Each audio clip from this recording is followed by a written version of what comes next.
Hey, salut! Alors, on m'avait demandé de parler de rapports sexuels après des situations traumatisantes.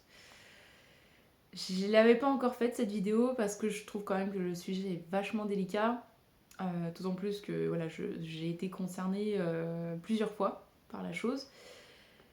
Donc c'est clairement un truc qui n'est pas simple. Je ne sais même pas comment aborder vraiment la chose, c'est pour ça que j'ai retardé au max cette vidéo.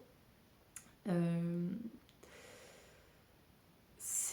voilà, ça va être difficile déjà. Faut savoir que si la personne a eu certains traumatismes avec un ex, avec des inconnus, qu'il s'est passé des choses pas cool, plus ou moins, ça dépend des fois des actes qui peuvent paraître pas hyper violents, sont pris très dur, très difficilement, très violemment dans la tête. On peut pas juger au vu de l'acte, on peut pas juger de comment la personne va réagir. Il y a des trucs qui, pour certaines personnes, vont paraître. Enfin, ça va être que dalle, et pour d'autres, ça va être horrible à supporter, ça va être presque un cauchemar à vivre. On peut pas juger, on peut pas. On peut pas dire non mais c'est rien, ça va aller, on peut pas, voilà, on peut pas être sur le jugement sur ce genre de choses. Enfin déjà juger, je trouve ça pas top en général, mais d'autant plus sur ce genre de choses. Si la personne a mal vécu une situation, c'est pas parce que toi tu la vivras bien qu'elle peut bien le vivre. On est tous différents, on a tous vécu certaines choses dans notre vie, on a tous besoin de vivre certaines choses dans notre vie, et suivant comment on se trouve psychologiquement à ces moments-là, l'âge aussi, enfin il y a beaucoup de facteurs qui sont pris en compte pour qu'un trauma se fasse ou non. Et on peut pas juger sur ce genre de choses. Si la personne a mal vécu quelque chose et qu'elle n'arrive pas à la surmonter, il faut juste être là pour elle, il faut la soutenir, il faut l'aider, soit en parler, soit être juste là par des câlins, voilà, des gestes affectueux et non sexuels. Parce que voilà, si le trauma s'est fait au niveau de la sexualité, il va falloir être patient. Ça va pas revenir comme ça. Le mieux c'est le dialogue, c'est d'essayer de comprendre à quel moment ça commence à bloquer, à quel moment voilà, ça part complètement couille dans son cerveau, à quel moment c'est juste pas possible.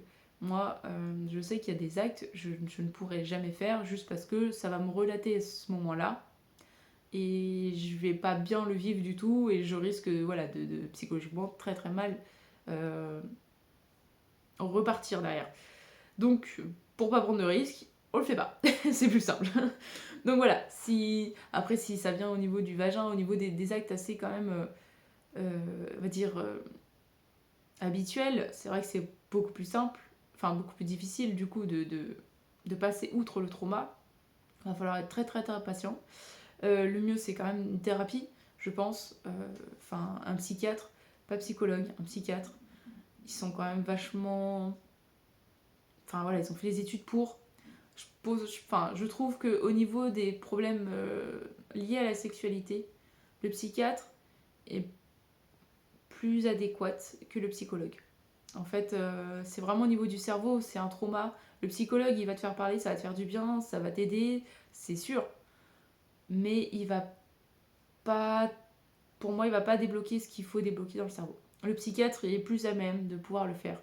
C'est la différence pour moi entre un psychiatre et un psychologue, c'est que le psychologue il va te faire parler, ça va te faire du bien, il n'y a pas de souci. Je ne dirai jamais du mal sur les psychologues, ça a une utilité, j'en ai vu. Et pour avoir vu du coup aussi un psychiatre, j'ai vu la différence et je sais que pour ce qui est des traumas, le psychiatre t'aidera quand même beaucoup plus.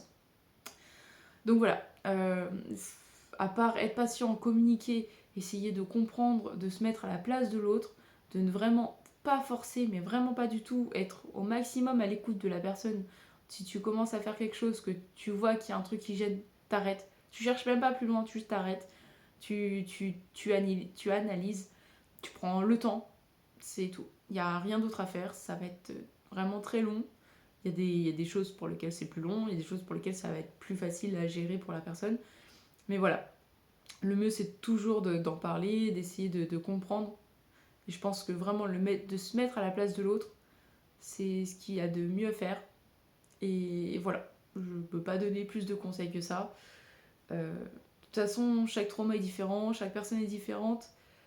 On vit tous les choses différemment. Et voilà, c'est pas simple. ça c'est sûr. Et des fois, il faut se faire aider. Donc voilà.